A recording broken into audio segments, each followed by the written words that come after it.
Sea-Doo has filed for a new patent for a ride-on hydrofoil. I'm real excited to know what this is going to be like, or even if they're going to make it. It's probably going to be light, probably going to be plastic, and probably going to be electric. But will Sea-Doo make it? Is anybody out there going to want to ride it? So Sea-Doo had plans to release the Sea-Doo Rise in 2024, but that never happened. And I'm guessing that's because it was just too bulky to get in and out of the water, and the hydrofoil didn't actually retract into the board. But this does look cool, and this does look fun to ride. So I'm curious, Sea-Doo must know something about the trend that's coming. Let's check out what's in these Sea-Doo diagrams. So this is the Sea-Doo diagram that was filed with the patent.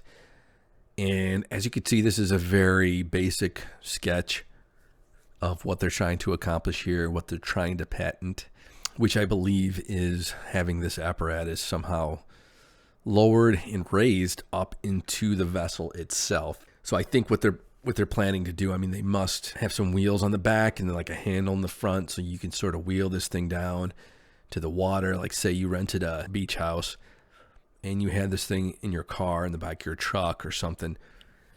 They're going to want you to have at least some ease of getting it in and out of your truck and then in and out of the water. Say you had to walk, something like 400 feet down to the water. Something like this that wasn't on wheels, it's going to be really hard to get down in there. And say you're not the strongest person in the world. It would prove to be a little difficult. And I think their target audience are people that don't want to trailer something or have to find a boat ramp to get this thing in the water. I mean, that to me, this is going to have to go after the market that's emerging, which is the original hydrofoil market that's just on a board and you have that little remote controller. So instead of the remote controller, you'd be using these handlebars. And that's, I think, going to be the big difference is that you'll be able to sit down and you'll have the handlebars to hold on to, which I think is genius because you'll be able to ride a little bit longer, I think, doing it this way. But I mean, the batteries are going to be so heavy. So I don't know. We'll see what they're thinking with this. And this thing has to be able to retract up in here. I mean, there's just no way they're going to have any type of interest in this unless this thing gets retracted in there. Let's dig around though in these diagrams and see if there's any evidence of that.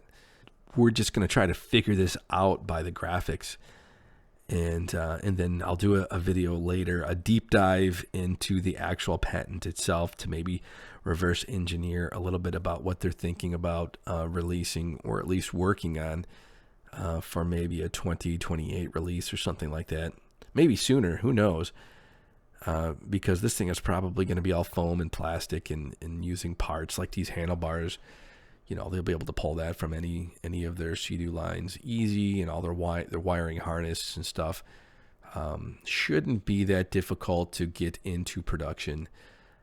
So here's the side view, and you can kind of see the foil come down. And that's a nice big gap. And again, this diagram probably isn't going to be true to life. Finding that exact thing that they're patenting, which I believe is a sitting rideable vessel on top of a hydrofoil, or a sitting vessel that is to be raised out of the water via hydrofoil. I think that's what they're patenting here. So that's all that they would need to show in this patent application diagram. All right, here's the top down. It looks quite a bit like any other personal watercraft. Place to sit. You got your hull or your deck, and you've got your hydrofoils sticking out to the sides. And here you have a breakdown of just the foil mechanism. This does look like it's going to be retractable. Sort of looks like maybe there's a drive. Maybe this is probably the thrust motor, but you can see some pulleys and possible places for cables to sort of get pulled up by some kind of motor, and this thing to come up and this thrust kind of hang out the back. So that would be, to me, that's the only way, that's the only thing I could think of to make this thing manageable. You have a handle on the front, you have wheels in the back, and you have this thing up into the hole as you drag it down to the beach. And then maybe you get going on it, maybe 5 miles an hour, 10 miles an hour, something like that. Probably closer to 5, and you can hit a button. This thing comes down and then raises you out of the water. And I think that's the only way they'll be able to do this to generate any kind of interest. And right now you can get a hydrofoil board pretty similar to this. I believe there aren't any that can engage and disengage. I don't know though. We'll have to do some exploring on that. These boards that have like a remote that you hold on to make this thing go, they cost anywhere from $3,000 to $5,000 or more. So it'll be interesting to see what Sea-Doo's price point will be for something like this. That's a little bit more involved, a little bit more mechanisms, and something that you can ride on that's got an accelerator versus a remote. So this diagram is the foil itself, which looks, pretty familiar with any kind of foil out there.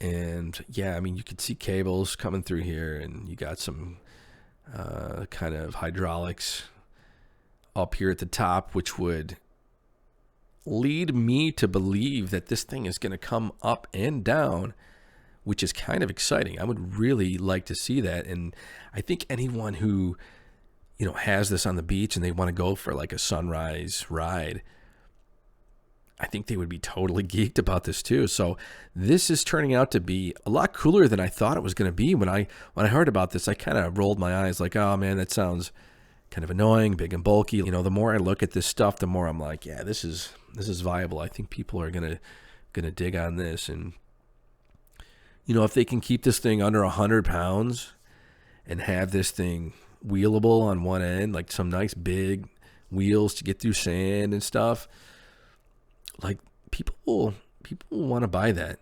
And if you can keep it under $6-7 grand, you're gonna have some interest there. So the more I'm thinking about it, the more I'm looking at this stuff, I'm kind of geeked about this. So I'm excited. Maybe 2028 release, maybe sooner. I mean, Sea-Doo, what do you think? When can I see this thing going? All right, well, those are the diagrams, and we'll get going and do a little bit more research and read through the patent and do another video here, and I'll explain it a little bit better. And maybe I can contact Sea-Doo, see if they can let me in on anything that they're thinking about, possibly. That would be great, Sea-Doo. Well, if you're somebody who likes to do sunset rides in nice calm water, no waves, no action, just enjoying the environment, enjoying nature all around you, then yes, you will want to buy this, because it's going to be quiet, it's going to be light, and it's going to be smooth. Perfect for a sunrise ride. What do you think it's going to be like to ride this hydrofoil? Should Sea-Doo even bother? Let everybody know in the comments. And if you want to see more content like this, like, comment, subscribe. You know what to do.